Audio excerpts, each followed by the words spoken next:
জীবনে একা চলতে শিখতে হয়, কারণ অনেক সময় আশেপাশের মানুষগুলো হতাশার মাধ্যমে পরিচয় কেড়ে নেয়। কারো উন্নতি দেখে হিংসা করো না, শিক্ষা নাও, তাহলে তোমার উন্নতি হবে। হিংসা করলে নিজেকে হতাশাগ্রস্ত বানাবে। হতাশা হলো বিষের মতো, যা মানুষের মধ্যে ঢুকলে রক্ষা পাওয়া অসম্ভব। চরম দুঃখেও 7টি কাজ আপনাকে শান্তি দেবে।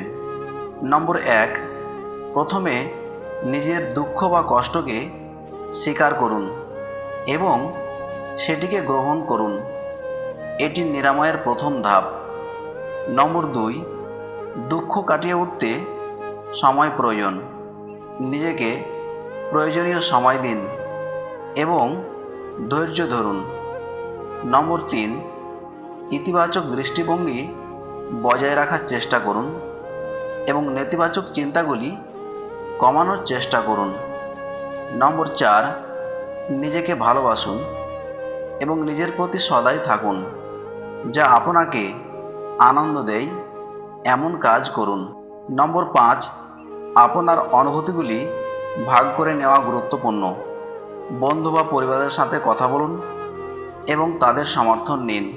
নম্বর 6, আপনার মনকে ব্যস্ত রাখতে কিছু করুন। নতুন কোনো শখ বা আগ্রহ অনুসন্ধান করুন, যা আপনার মনোযোগ সরিয়ে নিতে সাহায্য করবে। নম্বর 7, যদি প্রয়োজন হয় তাহলে মনোরোগ বিশেষজ্ঞের সহায়তা নিন। তারা আপনাকে সঠিক পরামর্শ দিতে পারেন। জীবনে হার জিত হতেই থাকে, তবে সেই মানুষটি একেবারে হেরে যায় যে হতাশাগ্রস্ত হয়ে পড়ে। শুরুর আগেই ব্যর্থ হবার ভয়টাই আসলে হতাশার সম্ভাবনাকেই বাড়িয়ে দেয়। অতীত থেকে হতাশা ভুল, কষ্ট নয়, শিক্ষা নিয়ে ভবিষ্যতের পথে এগিয়ে যাওয়াই বুদ্ধিমানের কাজ। নিজের বিপদের কথা শত্রুকে বলো না। সে মুখে দুঃখ প্রকাশ করবে আর অন্তরে উল্লাস বোধ করবে। নিজেকে কখনোই হতাশ হবার অনুমতি দিও না, এতে ধ্বংস নিশ্চিত। অসহায়কে অবজ্ঞা করা উচিত নয়, কারণ মানুষ মাত্রেই জীবনের কোনো না কোনো সময় অসহায়তার শিকার হবে। আমি নষ্ট করেছি সময়, এখন সময় নষ্ট করেছে আমায়। সবাই তোমাকে কষ্ট দেবে, তোমাকে শুধু এমন একজনকে খুঁজে নিতে হবে যার দেওয়া কষ্ট তুমি সহ্য করতে পারবে।